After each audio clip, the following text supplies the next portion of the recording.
Friends, कल हमने आजनी घड़ी रड़ियामणी काव्य को समझा था। उसके कुछ शब्दार्थ, नए शब्दों के अर्थ भी देखे थे। आज हम भाषा सज्जता में देखते हैं, जिसमें उच्चारण संबंधी कुछ बातें हैं। मैं ज़रा ज़ोर से बोलता हूँ, आप ध्यान से सुने और आप भी इसको ज़ोर से बोलेंगे। एक तो शब्द है ड़, फिर से बोलता हूँ ड़, फिर है र, फिर ड और ल। आपने देखा होगा कि ये जो पहला शब्द बोला ड़, वो हिंदी में प्रयुक्त नहीं होता है, थोड़ा सा अलग है। ये कहें कि ल और ड के बीच का है ड़। आप लोग नल बोलते हैं, हम नड़ बोलते हैं। आप दाल बोलते हैं तो गुजराती में दाल बोला जाता है। इस तरह से थोड़ा सा उच्चारण में ड़ शब्द है, वो वर्ण अलग है। अब जैसे मैं ऐसे ड़ वाले में कुछ बोलता हूँ शब्द, जैसे कमल आप बोलते, हम कमल बोलते हैं। आप बाल बोलते, हम बाड़ बोलते हैं। जल, जड़, बाड़क, नड़, बड़, काड़, खोड़, खड़खड़। तो इस तरह से आपने ये नया वर्ण ड़ देखा। अब उसके बाद अपन आगे चलते हैं, जिसमें सूचना दी है, नीचे ना शब्द जोड़ का वाची, बने ना जुदा जुदा अर्थ समझो। नीचे शब्दों की जोड़ दी गई, उसमें ये पढ़ कर के उनके अलग अलग शब्द जो अर्थ हैं वो देखना है। कैसे? जैसे नड़ दिया है तो नड़ का तो नल हो गया, फिर है नर। अब ड़ की जगह यदि र लगा देते हैं तो नर यानी मनुष्य हो जाता है।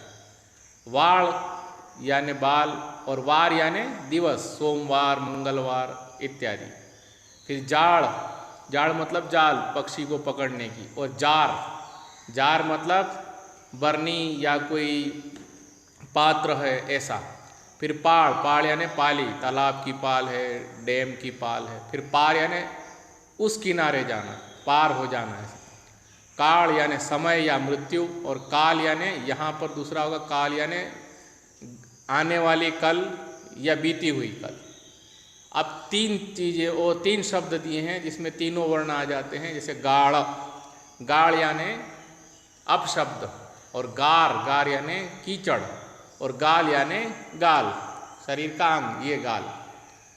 उसी तरह से वड़, वड़ यानी मोड़, और वर, वर यानी दूल्हा, है ना। माड़ी, माड़ी यानी बागवान, गार्डनर। और मारी, मारी यानी मेरी, या दूसरा क्रियापद में लें तो मारी यानी मारना। वाड़ यानी बाल, वार यानी दिवस, और वाल, वाल यानी एक प्रकार का कठोल आता है। कठोल ये कहें तो दाल कहते हैं उसको, वाल को, जो एक प्रकार की सब्जी होती है। फिर लाल, लाल यानी रंग, और लाड़, लाड़ यानी कि जो लार निकलती है वो। अब मोटे थी वाँचो। अब अगली बार अगला शब्द, अगला प्रश्न देखते हैं, जोर से पढ़िए। सखी आजनी घड़ी रड़ियामणी, सखी आजनी घड़ी रड़ियामणी, है ना। आगे देखते हैं, सहु सखियो मली ने आवी ने, सहु सखियो मली ने आविए। तो यहाँ देखिए वाक्य में डिफरेंस आया है। एक में है सहु सखियो मली ने आविए, तो यहाँ सही है, लेकिन सहु सखियो मली ने आविए तो ये थोड़ा अलग पड़ जाता है। पक्षियों टोड़ू वायरानी पाछड़ पड़्यू, दूसरा उसी में सेम वाक्य है, पक्षियों टोरू वायरानी पाछड़ पड़्यू, है ना।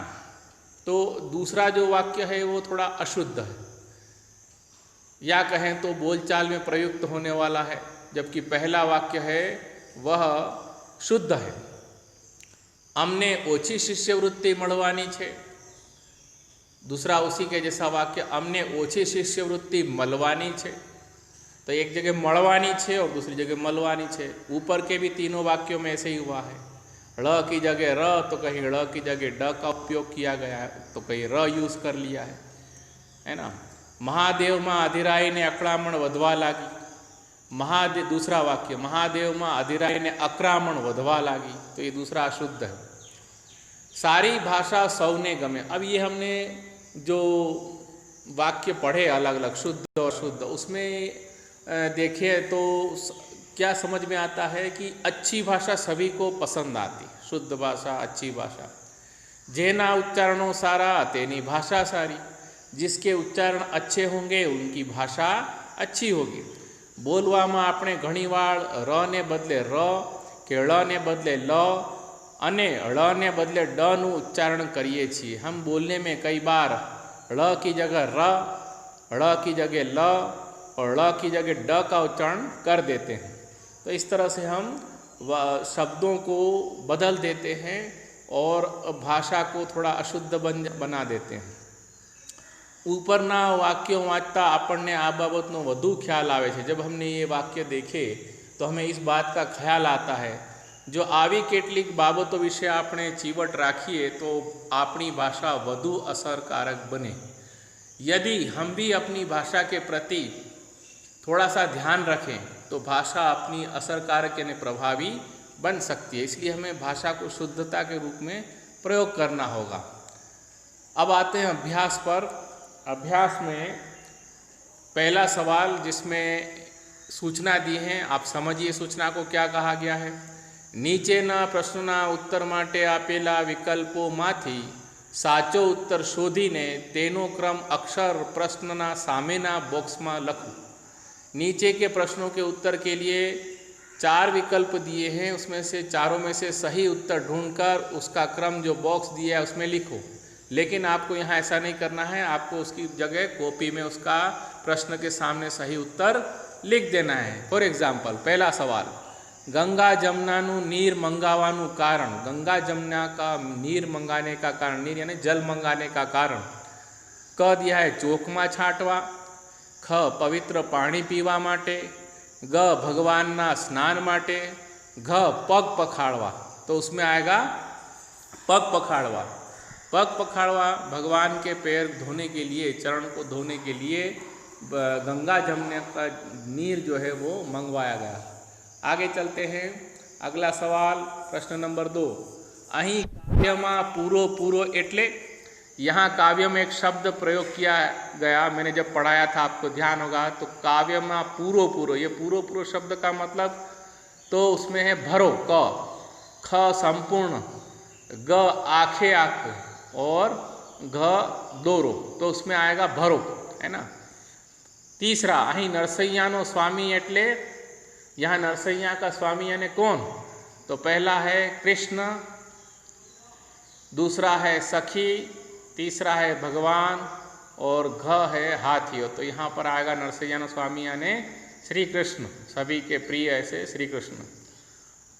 प्रश्न 2, नीचेना प्रश्नना एक एक वाक्य में उत्तर आपो।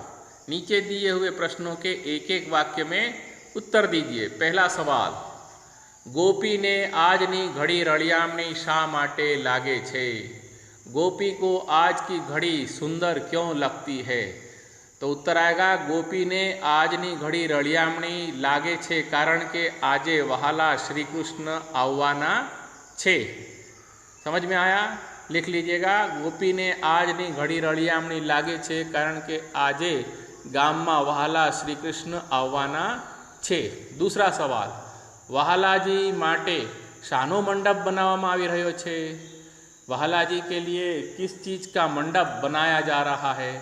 तो वहालाजी माटे आला लीला वांसनो मंडप बनावामां आवी रह्यो छे। अपन ने काव्य में देखा था, हरे सूखे श्रेष्ठ प्रकार के कुछ बांस कटवाए जा रहे, तो क्यों? बोले मंडप के लिए।